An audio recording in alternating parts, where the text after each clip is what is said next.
Okay, so the last thing on this worksheet is no. There's two things on the worksheet. One, using this IQ-led data, we're going to find the z-score for 125. So let's go ahead and do that.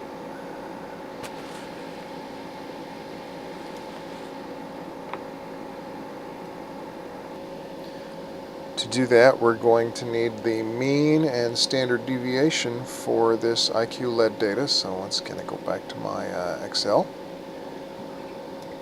And I had intended to show you with Excel how you would find the standard deviations, so we can do that here. So I can pick any cell that I want, and to find the mean, I type equals average and left parenthesis and my data array A2 colon A79, close the parentheses and hit enter, and so the mean is 92.88. The figures are integers, so I round to the nearest tenth, and so this mean is going to be 92.9. So I'm going to make a note of that here, just 92.9. Excel will also round if you want, but I'm not going to take the time to do that right now. Now this is the one thing we didn't do or at all in class, and that's to find the standard deviation of a set.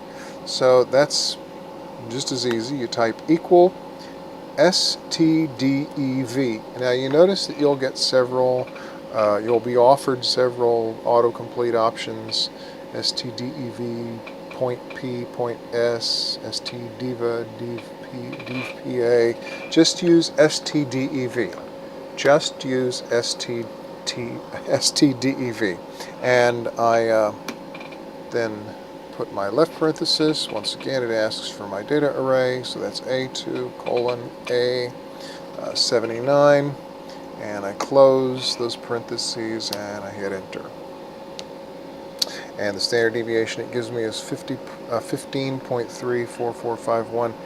We round to the nearest tenth because these values are integers, not because we always round to the nearest tenth, but because these values are integers, and one more decimal place beyond that is the nearest tenth.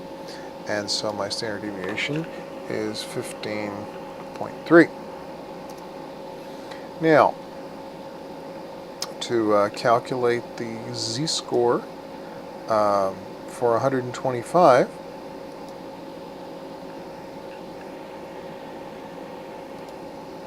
then we enter in 125 for the value, and we subtract the mean, which was 92.9.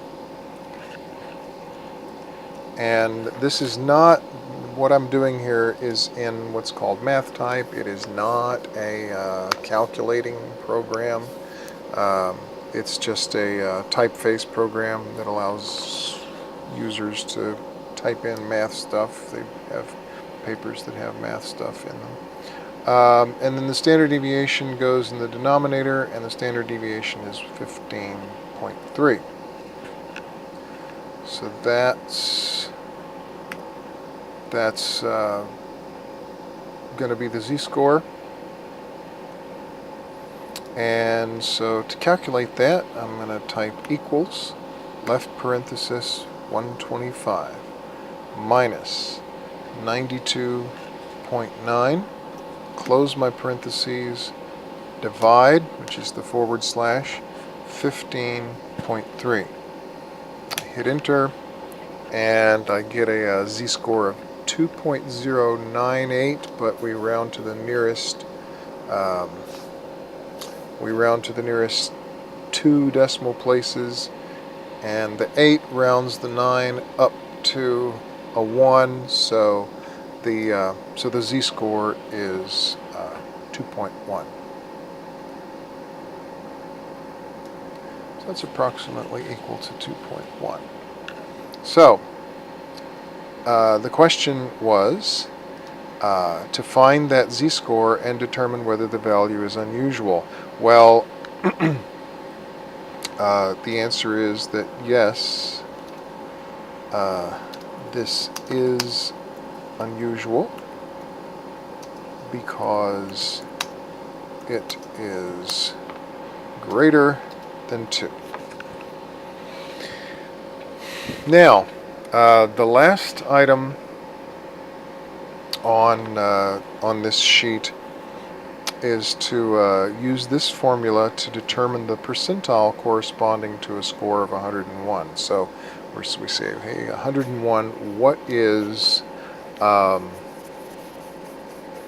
percentile is that number? Well, to do that, we need the locator and we need the number of values in the data set, and then we will do this calculation to find k, the percentile that we're looking for. And so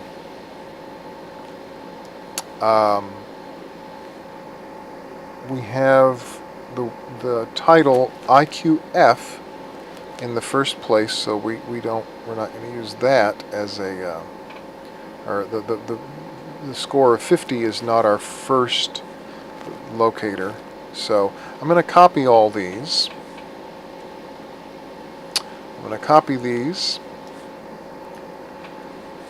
or I could just subtract 1 from each of the locators.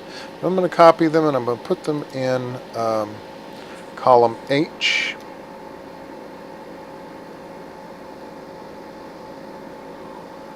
Put them in column H, and so now the number 1 corresponds to the first value, so that's the locator for 50, and the number, for instance, 23 corresponds to 85, so that's the locator for 85. Actually, 20 would be the locator for 85, since we use the smallest locator for a group of numbers. But we're looking for 101, and we find 101 right here, and by selecting it we can see that it's the 58th locator. So we use L equals 58, and with L equals 58 we multiply 100 times that 58, the 58th locator, and divide by the number of values in the data set, which we might remember by now since we've been working with this data set for a couple of weeks, is 78. There's 78 values. So I'm dividing by 78. And I hit enter and I get 74. And so that's your 74th, or round up to 75th percentile. 75th percentile is the third quartile, and that corresponds to what we got when we found the third quartile.